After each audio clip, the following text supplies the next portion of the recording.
Hello mga kabuhay, magandang araw. So ayan, happy farming ulit sa ating mga kapwa magsasaka dyan. Ayan. So bali ngayon mga kabuhay, magtatanim tayo ng pechay. So bali yung mga nagtatanong kung ano yung proseso na pagtatanim, kumbaga ito yung unang proseso natin. So ito yung gamit natin na pechay. Meron tayong 2 kilong 2 kilong ng pechay. So itatanim natin dito sa taring taniman. So ito yung ano. Nilalagyan natin itong mga kabuhay ng tawag yan, itong brudan. So para hindi lang kami, nilalagyan natin ng brudan. So mga kabuhay, kaunti lang yung patak nito mga kabuhay, hindi masyadong madami. Patak lang kumbaga, bago itanim, yan. Kaunti lang, tapos hinahalo natin yan mga kabuhay. Hinahalo natin yan. Yan, haluin natin. So, kanya-kanyang teknik mga kabuhay. Sa akin, nilalagyan ko ng burdan para hindi lang gamin. Tapos, yan, ganito lang mga kabuhay. Nahalo. Yan, pagka nahalo na ito mga kaboy, pwede natin siyang isaboy. So, hindi nga pala kagaya nung iba na panagsasaboy yung sinasaboy lang. Sa akin, may linya pa rin kahit paano. Yung flat, meron pa din linya yun. Ayan. Ganyan na mga kabuhay. So, 2 kilong pizza yung tatanim natin mga kayong kabuhay. Sana maubos to. So, ganito lang mga kabuhay na kami. So, ayan. Ganito lang mga kabuhay. Ito lang mga kabuhay. Kung mapapansin nyo mga kabuhay, mayroon tayong taga-guhit.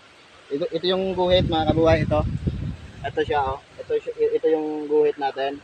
May mga damo-damo siya pero in-spray ko na to kahapon ng herbicide. So mamamatay na din yan. So ganito lang mga kabuhay. Ganyan lang yung pagtanim yan.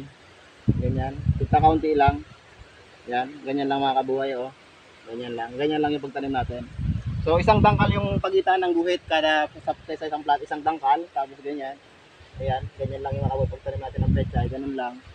Tapos pagkatapos nito mga kabuhay, pagkatapos lagyan ng pechay, ang ilalagay natin dito mga kabuhay na kumbaga kung yung kung pantakip doon sa buto is yung animal chicken manure, yung ipot. So wala pa tayong ipot ngayon kasi wala pang deliver. So pwede naman siya maantala, kumbaga kahit tumubo na yung pechay, ilagay lang natin doon, wag mo tamahan yung